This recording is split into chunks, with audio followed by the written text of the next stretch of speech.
बड़े स्तर पे चंदा मिलता है निशा भगत को, एक बड़ा पॉलिटिकल फंडिंग है किसी पार्टी से। मैं अगर पार्टी के तौर पे विशेष तौर पर बात करूं तो आप पे आरोप है कि खास करके बीजेपी और उसके अनुषंगिक संगठन जो है वो आपको बड़ा अमाउंट देते हैं ताकि दिसंबर के महीने में लगातार जब क्रिश्चियन अपना क्रिसमस मना रहे हो उस दौरान ये डीलिस्टिंग का मुद्दा जो है ठंडे बस्ते से निकले और इसके बाद पूरे देश में, पूरे राज्य में एक तरह से एक मुद्दा जो है वो बन जाए और उसकी चेहरा जो है वो निशा भगत हो। पीछे से आरएसएस का बैकिंग, पीछे से आरएसएस का पैसा, पीछे से आरएसएस का फंडिंग का आरोप आप पे। मिस्टरियों के मिशन को पूरा करने वाले ये घटिया मानसिकता के लोग मुझे चैलेंज करेंगे। चैलेंज करो तो औकात है तो एक तरफ पादरी को बैठाओ, एक तरफ फादर को बैठाओ, एक तरफ पॉप को बैठाओ और हमारे मानकी, मुंडा, बैगा, बहान ये रहेंगे, औकात पता चल जाएगी। लाक्सन डुंगडुंग अक्सर कहते हैं वो पागल हो गया है। एक लाक्सन डुंगडुंग है कौन? धर्मांतरित ईसाई। औकात है तो सामने सामने बैठ के बात करो, दूध का दूध पानी का पानी हो जाएगा।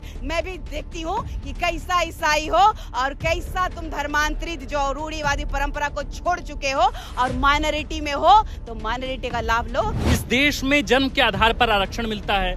हम किसी भी धर्म को या किसी भी रीति रिवाज को अगर अंगीकार कर लें तो उससे समस्या क्या है? हमें संविधान ये प्रदत्त अधिकार देता है कि भारत के संविधान उनका कहना है निशा जी, भारत के संविधान मैं सवाल कर लूं, मैं सवाल उनके दादा बोका है तो भौजी तो थोड़ा तेज होंगी, लेकिन वो हमको नहीं लगता है दूसरा जगह से आकर के हम लोग का राज्य को समझ नहीं पाई। सुप्रीम कोर्ट ने हस्तक्षेप कर दिया कि पेशा कानून लागू करो तो पति को कहती ना कि छोड़ देंगे अगर हम आदिवासी लोगों का अगर हक मारी करोगे, पेशा अधिनियम कानून अगर नहीं लागू करोगे झारखंड में तो मैं मायके जा रही हूँ। कभी बोली क्या? पति सीएम है, पत्नी विधायक है, भाई विधायक है, एक भाई की पत्नी जो है विधायक रही उनकी भौजाई। तो इतना लोग सत्ता में रह करके एक गाँव का आदर्श गाँव नहीं बना पा रहा है लोग। नमस्कार, द फोर्थ पिलर देख रहे हैं आप। हमारा नाम आकाश आनंद है।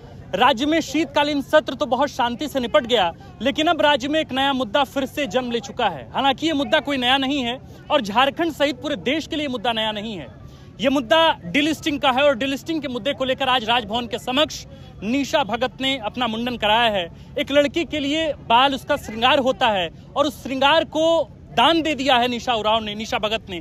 तो उनसे बातचीत करेंगे और समझने की कोशिश करेंगे। निशा जी, आप जब ये सब कुछ कर रही हैं, अपना बाल दान दे रही हैं, तो कुछ एक वर्ग है जो आपको कह रहा है कि ये वनवासी कल्याण आश्रम और जनजाति मंच के द्वारा ये सब पोषित लोग हैं जो डीलिस्टिंग को महज एक बहाना बना रहे हैं और दिसंबर के महीने में क्रिसमस के मौके से पहले जो है आप इस पूरे मुद्दे को भुनाना चाहती हैं ताकि ईसाई बनाम आदिवासी की लड़ाई एक बार फिर से राज्य में छा जाए और उसका मुख्य चेहरा आप बने। देखिए, सबसे बड़ी बात है कि अगर उनको अपने धर्म और संस्कृति को बचाने का अधिकार है तो हमें भी अपने संस्कृति और धर्म को बचाने का अधिकार है। यह लड़ाई अभी की बात नहीं है। इनको लगता है कि अभी की बात है तो इतिहास के पन्नों को उठा करके देखने की आवश्यकता है। भगवान बिरसा मुंडा जी का भी धर्मांतरण विदेशियों ने शिक्षा के नाम पे किया था और उनका नाम बिरसा दाऊद कर दिया गया था।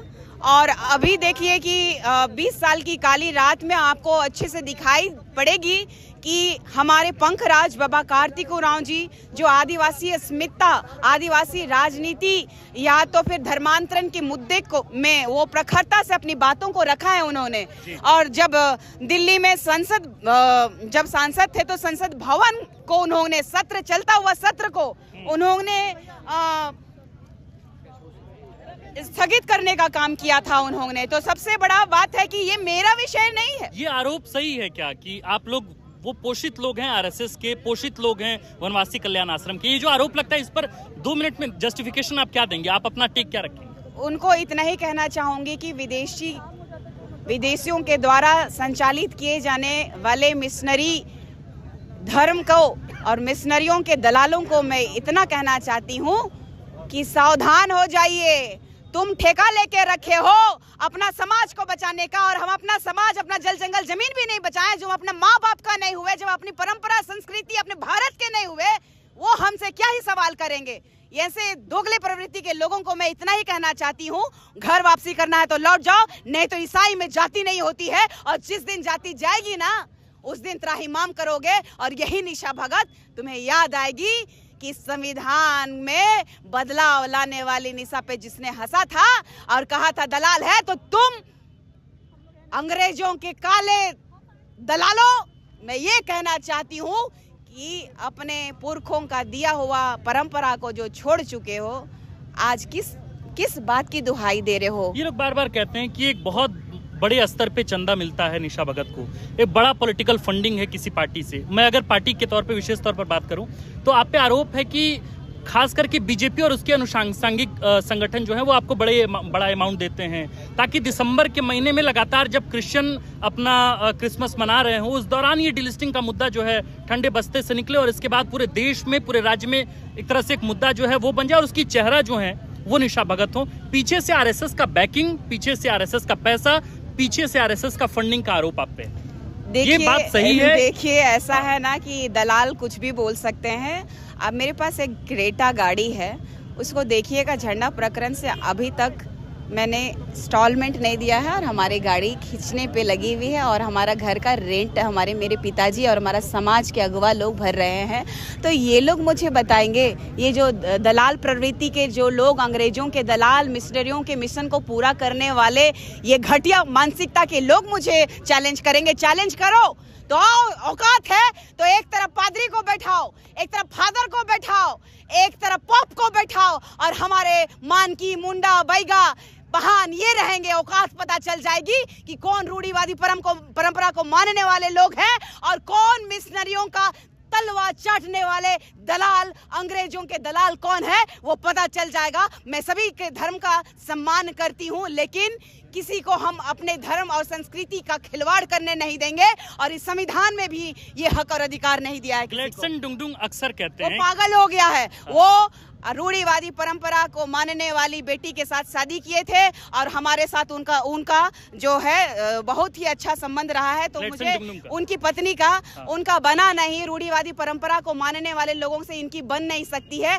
क्योंकि विदेशी धर्म को मानने वाले हमारे संस्कारों से भिन्न है। पत्नी उनको छोड़ के चली गई तो पूर्णतः वो मिशनरियों का मिशन को पूरा करने वाला, जो जंगल को छोड़ करके जब चर्च ने उनको पनाह दिया तो फिर उन्होंने मिशनरियों का मिशन को पूरा करने में दलाली किसी भी कीमत पे नहीं छोड़ रहे हैं। तो ऐसे लोग बोलेंगे ये ग्लेडसन डुंगडुंग है कौन? धर्मांतरित ईसाई। औकात है तो सामने सामने बैठ के बात करो, दूध का दूध, पानी का पानी हो जाएगा। मैं भी देखती हूँ कि कैसा ईसाई हो और कैसा तुम धर्मांतरित जो रूढ़िवादी परंपरा को छोड़ चुके हो और माइनॉरिटी में हो, तो माइनॉरिटी का लाभ लो, आदिवासी का लाभ मत लो। ग्लेडसन के बारे में, उसके बारे में नहीं बात करना चाहती, उसके बारे में छोड़ दीजिए। मैं ये कह रहा हूँ कि जो लोग धर्मांतरित हैं उनका बस एक ही कहना है कि भाई हम आदिवासी हैं, इस देश में जन्म के आधार पर आरक्षण मिलता है। हम किसी भी धर्म को या किसी भी रीति रिवाज को अगर अंगीकार कर लें तो उससे समस्या क्या है? हमें संविधान ये प्रदत्त अधिकार देता है कि भारत के संविधान, उनका कहना है निशा जी, भारत के संविधान मैं सवाल कर लूं, मैं सवाल उनके कहने से क्या होता है? वो तो चाहेंगे ही कि पूरा आरक्षण खाए। आज नहीं, बाबा पंकराज कार्तिक उरांव जी ने तब भी कहा था, जो भी इस संविधान के तहत आने वाला आरक्षण हो, चाहे हमारा संविधान के तहत सरकार के द्वारा सरकारी लाभ सुविधाएं जो हैं 75% धर्मांतरित मिशनरी खा रहे हैं, तो हमारे तक पहुंच कहां रहा है? इनको फ्री में शिक्षा मिलता है। ये गड़बड़िया कहां से हुई? आपका समाज कमजोर हुआ, आपका तबका कमजोर हुआ, आप लोगों की रीति रिवाजें कमजोर हुई, इसीलिए तो कोई आया और इसके बाद आप लोगों को तोड़कर धर्मांतरित करा। नहीं, हमारे आदिवासियों को अपनी संस्कृति, परंपरा और ग्राम सभा से फुर्सत, कभी स्वशासन में ही वो रहते हैं। हमारा आदिवासी समुदाय को कोई मतलब नहीं है कि कितना विकास आप कर रहे हो, कितना पैसा कमा रहे हो। हमारा संस्कृति, हमारी परंपरा, जल जंगल जमीन बचना चाहिए, इसी में लगे रहे। आप ही देख लीजिए कि पंकराज बाबा कार्तिक उरांव जी की बेटी राजनीति में मंत्री रही और हमारा समाज को किस दिशा में लेके जा रही हैं। 17 तारीख का प्रकरण देख लीजिए, धर्मांतरित मिशनरियों के ठेकेदारों के साथ वो बैठी हैं और हम आदिवासी जो रूढ़िवादी परंपरा को मानने वालों का अपमान किस तरीके से किया गया। लगातार 81 विधानसभा सीटों में 28 विधानसभा सीट जो है रूढ़िवादी परंपरा को मानने वाले लोगों के लिए आरक्षित है, तो उसमें 10 धर्मांतरित 10 विधायक कैसे ईसाई विधायक आ गए? उन 10 धर्मांतरित ईसाई विधायकों की वजह से ये सरकार जो है गौन और बौना हो चुकी है। ये सरकार अपने आप को दिक्कू समझ रही है। मैं ये कहता हूं कि अगर मान लीजिए डिलिस्टिंग हो गया तो डिलिस्टिंग होगा तो जो 5th शेड्यूल का जो स्टेटस है झारखंड को, वो डी शेड्यूल हो जाएगा। किसने कहा? किसने कहा? ये तो आप लोगों का जो है ना, नहीं ये मेरा नहीं, ये आरोप लैक्सन डुंगडुंग देखिए वो पागल की बात हमको करनी ही नहीं है। उसको पागल खाना भेज दीजिए ना, उसको अपना देखिए ईसाई है तो ईसाई का प्रचार करे ना, वो जाके फादर का चर्च का बड़ाई करे। हम लोगों के बारे में बोलने की आवश्यकता नहीं है। उसको पता है कि मुंडन संस्कार में कितने चीजें होती है, हमारे आदिवासी में जन संस्कार में क्या होता है, जाके पूछ दीजिएगा। पैंट में पेशाब कर देगा। पूछिएगा कि शादी जब होता है हम लोगों का तो पान पूजा और बैगा मान की मुंडा लोग करते हैं, और मुर्गा का बलि होता है मड़वा में, उनका होता है क्या? उनका चर्च में होता है। और जब हम लोगों का हरगड़ी में हम लोगों का संस्कार, जब मृत्यु संस्कार के बाद में जब अंतिम पायदान हरगड़ी होता है तो क्या इनका होता है? हमारे लोगों में आत्माओं को घर में घुसाया जाता है, पूजा किया जाता है। हम लोग पुरखों की आत्माओं को, देवी देवताओं को पूजा करते हैं। क्या ये लोग पूजा करते हैं? एक तरफ बोलेंगे कि मूर्ति पूजा नहीं करो, लेकिन एक तरफ जीसस का पूजा करेंगे मूर्ति बना करके, एक तरफ चर्च। अरे इनके बारे में मुंह मत ही खुलवाइए तो बेहतर होगा। हिड़मा आप लगातार कह रही हैं निशा जी कि आप हिड़मा की वकालत कर रही हैं। हिड़मा को सरकार नक्सली मानती थी, उनको मार गिराया गया। आप अब कह रही हैं कि एक दूसरी हिड़मा जो है वो तैयार हो रही है। आप नक्सली बनने की बात कह रही हैं, जबकि मैं नक्सली बनने की बात नहीं कर रही हूँ। उन्होंने अपने जल जंगल जिस तरीके से सोशल मीडिया के माध्यम से मैंने देखा, मैं हिड़मा जी को जानती भी नहीं हूँ, मैं पहचानती भी नहीं थी, सोशल मीडिया में देखा। और अगर वो मुख्य धारा से अगर भटके हैं तो अगर जो गलत है इस संविधान में तो गलत है, लेकिन जैसे हमारे झारखंड राज्य में अपने बातों को उठाने पे जो शिक्षा की बात करता है, जो इस राज्य में विकास की बात करता था, देख लीजिए सूर्य नारायण हांसदा जिसकी हत्या कर दी सरकार के चमचे ने। आपको मैं बताना चाहती हूँ कि इस राज्य के माननीय मुख्यमंत्री जी के विधायक प्रतिनिधि पंकज मिश्रा का लगातार हमारे आदिवासी भाई बहनों की हत्या कराने में उनका नाम रहा है, लेकिन ये सरकार के मुखिया ने लगातार उनको संरक्षण दिया है, धर्मांतरित ईसाइयों को बल दिया है। यही कांग्रेस के सरकार के साथ महागठबंधन में है। इसीलिए सत्ता के लालची, अगर इतना विकास करना होता तो आप देख लीजिए 25 साल हो गया झारखंड का।